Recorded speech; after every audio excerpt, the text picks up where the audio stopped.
I didn't really have any, like, major feelings going into this film. It just kind of felt like, hey, it's a movie. It's done by the same people for Horrible Bosses. It's got Jason Bateman. It doesn't look too bad. But coming out of it, well, just felt like a whole bunch of meh.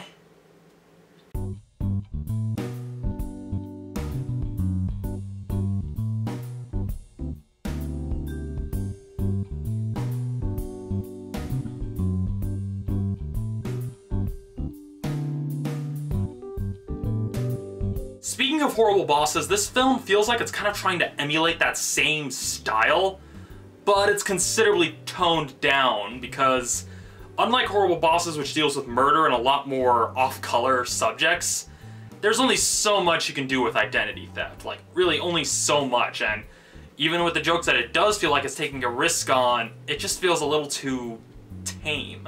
Now, with the story overall, it's okay. Kind of formulaic, where it's got the road trip movie formula and the enemies become friends sort of formula, but overall it just has some scenes that drag on a lot longer than they need to. It's kind of like a joke that has a long punchline when the shorter punchline gets to the point a lot more quickly.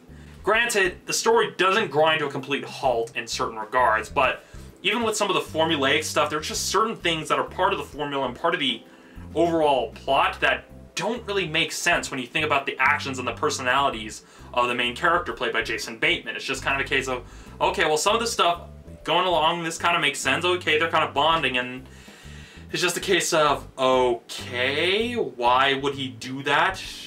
I mean, I understand that you're hanging around the criminal, you may bend the rules a little bit, but it's kind of a case where they didn't really keep his moral fiber that consistent. Now, from a technical aspect, there's not really much to say. I mean, it's got some okay visuals, decent editing, and the writing, although formulaic, at least keeps itself moving. It doesn't grind to a complete halt. Granted, there are some scenes that go on a lot longer than they need to, but at least it keeps things moving to a point. At least it doesn't completely waste your time. I mean, the acting was okay, and it was kind of nice seeing some comedic actors from various sitcoms. I mean, I spotted some people from Modern Family and some people from My Name is Earl. It was nice seeing them in the film, getting roles in larger films and everything. But even then, it was almost kind of a case where certain jokes made by those characters are also kind of pointless. You could almost take those out, and the film wouldn't miss them. So overall, it's a mildly entertaining film.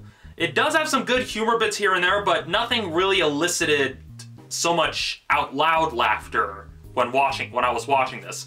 Most of the humor bits that were pretty humorous, so I just kind of kept thinking to myself, it was kind of a case in the back of my mind where I was like, oh, that's funny. But it didn't really elicit any, like, chuckles or anything. It's an okay movie. It's a movie, but it's not one really worth paying full price to see. You're better off going to an early bird matinee or just a matinee or waiting for it to be in the dollar theaters rather than paying full price for it.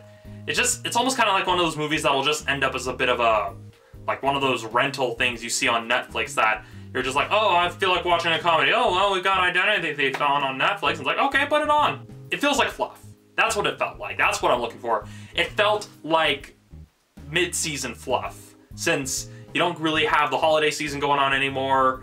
You don't have the summer season going on for quite some time. We're kind of in the no man's land when it comes to movie releases. And, well, this just feels like the fluff that comes out during that no man's land time. So, on my personal scale, I'm giving Identity Thief a 3.5 out of 5.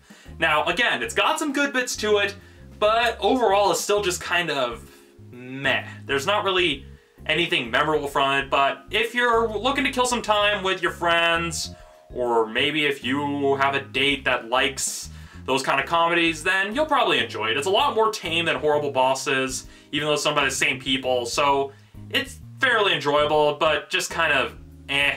I'd wait to rent it on Netflix or wait for it in the dollar theater. You don't need to go out and see it right away. So that's it for this week's episode of Romney's Reviews. This one was kind of short, mostly because there wasn't a lot to say about the film. Next week, I'm also between two different films, so which film should I review next is up to you, or to the people on my Facebook. I don't seem to be getting a lot of responses either way, so yeah, the two films I'm between on this week is Escape from Planet Earth and Beautiful Creatures. Which film should I review next? Put that in the comments below. And I'll see you all next week.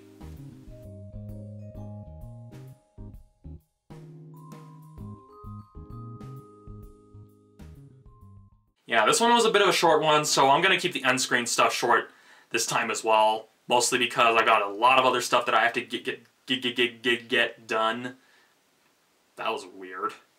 But yeah, click here to see my review of Warm Bodies. Click here to go to a random video. Don't really got a lot of time to do this end screen stuff since I don't really have a lot of stuff to rant about.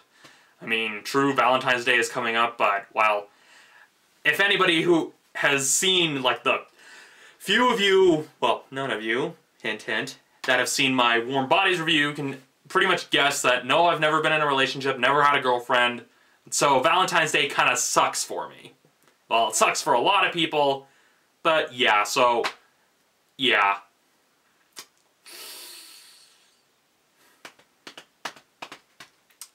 Well, I guess if you're interested, I have been kind of dissecting why women are interested in movie monsters all of a sudden, like where they want to date vampires, werewolves, or really any fictional entity, whether it's be a Vulcan, Time Lord, mermaid, pirate. But basically, that's an article that came out in this week's paper, so I'll have it in the description below if you're interested in reading that. And if you want to respond to that article anyway, also comment below or send the email to, or send an email to, well, the email listed in the article, or comment on there. And yeah, this end screen stuff's gone on long enough because this video is short. I'm not going to waste any more time, so yeah, peace.